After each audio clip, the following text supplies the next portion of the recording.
The Defilement of the Ojibwa Maiden by Mrs. Chatfield. Read by Frank Blissett. This was done. An Ojibwa girl, about 20 years old, and her brother, about 13, were peeling basswood bark at this place where they lived to make mat strings, when the Sioux Indians came to kill the Ojibwa tribe. These Sioux were not the Saggies who lived at Saginaw. They were like the Sioux who now live in Dakota. They took the girl and boy with them.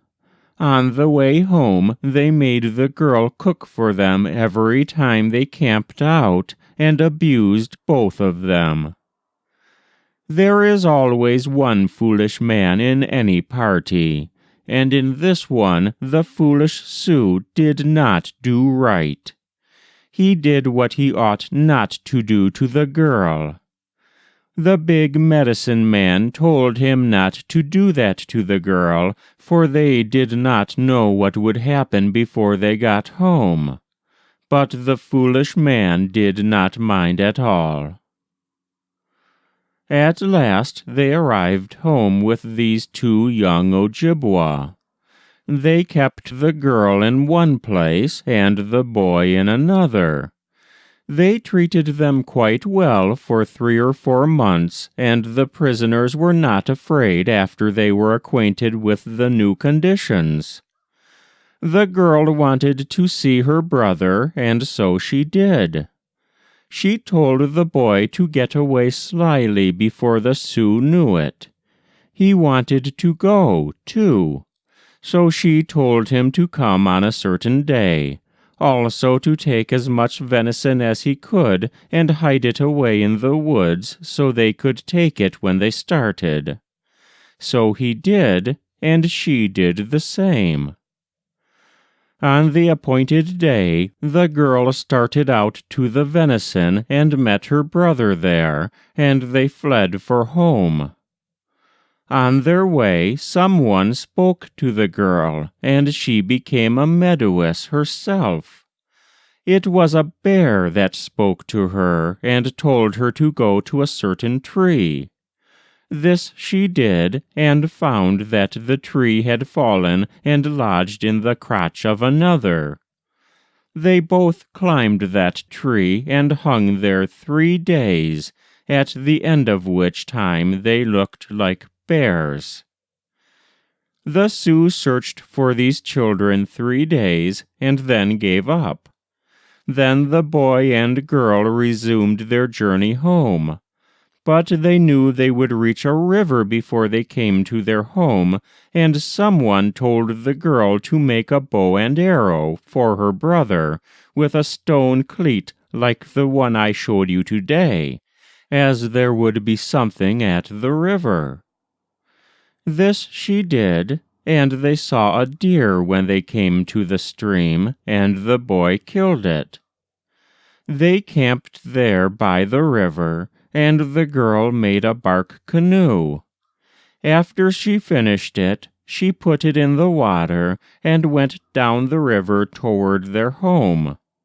She cooked the deer before they started, and they had it for food while they were on their way home. Someone had told her that, after she reached home all right, she should devote a whole year to making a great quantity of all kinds of medicine of every plant that there was. She did this, and then she planted tobacco and assembled the young men. Then she went to work on a dress of buckskin, made fancy with quills of the porcupine. She made a big picture of a raven on her dress. Then she went back to the assembled young braves and led them south against the Sioux near Detroit. She was then herself a great medicine woman. She heard a voice, but did not know who it was, telling her to make a nice bag in which to keep her medicine, that if she did this, she and her braves could not be seen. So she did this and went on. After they had walked many days, she told the braves to wait and hunt deer for 2 days, which they did, and she cooked the venison and dried it, ready to eat, so they need not have any more fires at night until they reached the land of the Sioux. The Ojibwa again started out. She knew where the Sioux were who were coming back again to get them. So the boy and girl waited on the bank of the river for the Sioux who were coming in canoes. When it was night, the Sioux came and camped at one side of them, built a great fire, and had a dance in order to learn where the Ojibwa were.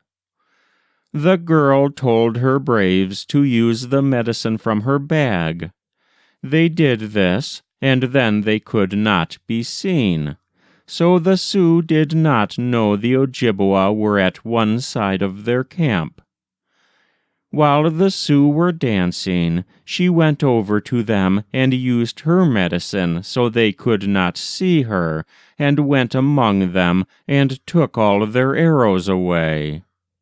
After she stole the arrows, she took them to her camp and burned them. Then she went to the river and tore up all the Sioux canoes but one. In the morning the battle began. She led the Ojibwa, who killed all the Sioux but the one who had done her violence when she was a prisoner. She tied him up and brought him home with her. When she reached home, she killed him by cutting off his ears, his toes, and so on, until all parts were cut off, and only the body was left. In this way she killed him. That was The Defilement of the Ojibwa Maiden by Mrs. Chatfield. Read by Frank Blissett.